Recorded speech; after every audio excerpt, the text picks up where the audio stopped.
So when we talk about strength training, we're always trying to get people away from all these other little things that they like to do, which may be useful for things. They may be great.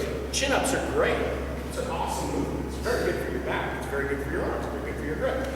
Is it effective strength training? Ish. Sort of. Deadlift is more. You want to exert force, pull a big heavy thing off the ground. You want to exert force in your hips, squat. You want to exert force in your upper body with a stable trunk, press. You want to be able to hold a consistent, powerful posture and carry something. So when we talk about strength training, we're talking about really basic, massive movements. Because at the end of the day, strength training is the ability you're training your muscles to do one thing. The ability to exert force is firing off what we call high threshold motor units. Does anybody know what that means? You know what that means? You know what that means? You know what that means? What a high threshold motor unit is? Anyone?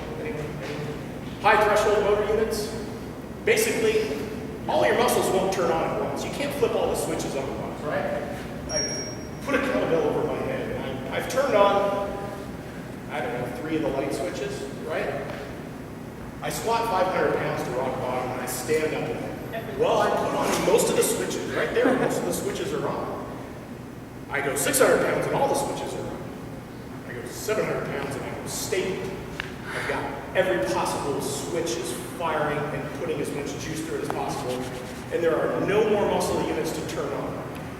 Learning to turn on those motor units is why you strength train.